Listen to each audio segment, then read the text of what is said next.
What's going on, everyone? Hope everyone's holidays were good. Hope you're staying safe, staying warm in this freezing weather that we're experiencing, especially in Massachusetts. Um, as I say in every one of my podcast episodes, I just want to take the time to thank anyone who's given follow, taking the time out of their day to listen. I really appreciate that. Today's episode is called New Year, Same Shit. Because obviously January 1st we rang in the new year, but we are still dealing with the same bullshit from this ridiculous administration.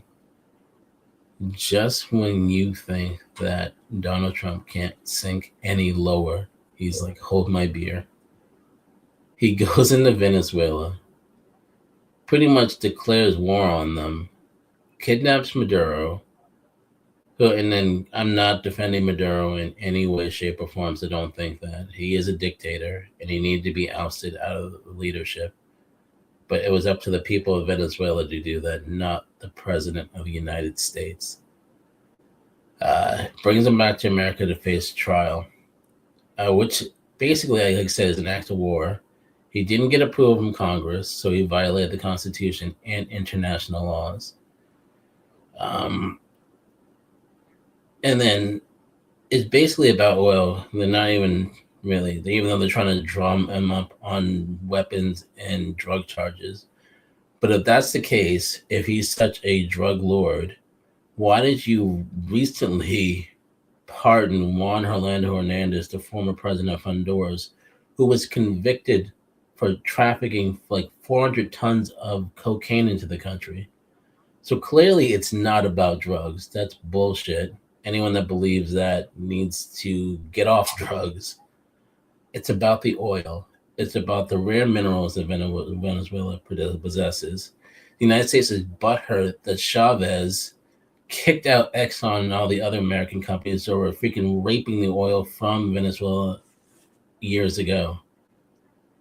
And I guess they feel that Venezuela owes them something. And then obviously, Trump made promises to all the billion-dollar oil company donors for his campaign. So now he's just going in and doing whatever he wants, which is just ridiculous. Venezuela is not produce fentanyl. They produce cocaine, which I'm not saying is legal, but very little of that comes into the United States. It's mostly going to Europe. Part of the reason why Trump wants to take over the oil from Venezuela is because a lot of it goes to Russia, Iran, and, our enemies, as he puts it, which is, a whole nother topic. He wants to control the Western Hemisphere. It's his Monroe or Donroe doctorate, whatever, where he feels that the United States can just seize whatever they want, to strengthen our country, even though it's not benefiting the people of the United States. We didn't sign on for this. And then it's not helping our health costs. It's not helping cost of housing. The cost of food keeps going up. I mean, it's just absolutely ridiculous. He's only concerned about enriching himself and his donors. And that can't be any more evident. And then the whole argument that he's a dictator. Well, Trump seems to be enamored by dictators, if you ask me. He's freaking praised Putin. He's written love letters to Kim Jong-un. He's pretty much invited the Crown Prince of Saudi Arabia to the White House, even though he had a hand in an execution of a United States journalist. He's pressured the courts to protect the former president of Brazil, Bolsonaro, after a January 6th type insurrection. I mean, and then it's even a real regime change, if you ask me, because the vice president under Maduro has been sworn in. Maria Machado, who won the Nobel Peace Prize, I feel like she thought she was going to be taking over after praising Trump and thanking him and giving him credit after she won the Nobel Peace Prize. But now Trump sent an about face to her and said, I don't think she's popular enough to take over. So that's probably a slap in the face to her, because then she went on Fox News and then offered to share the Nobel Peace Prize with him.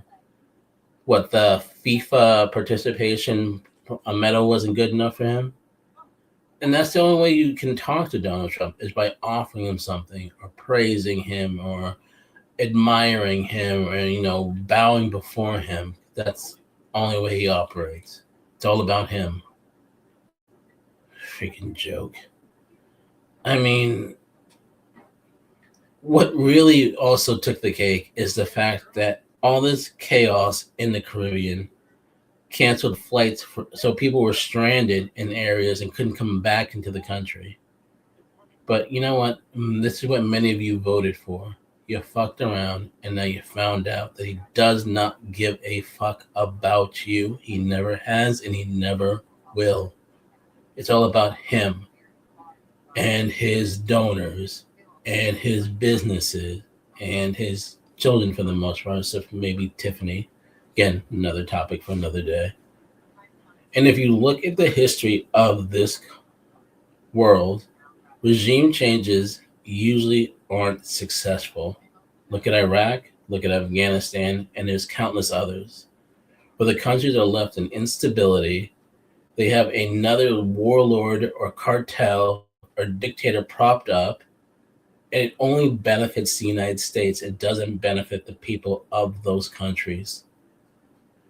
And then, to make matters worse, he's now threatening other countries like Colombia and Cuba and Mexico. And even still, he's on his Greenland kick, which I don't know why he can't seem to understand that Greenland belongs to Denmark. They are part of NATO. You don't need it for your military stronghold or protection. If you attack a country in NATO, you attack them all. They come to the defense of the other countries. If you try to annex it or take it by force, you're pretty much declaring war. The Danish Prime Minister has pretty much already threatened you. You're getting threats from Iran. You're getting threats from China. Russia's upset about what you did, which is surprising, in Venezuela.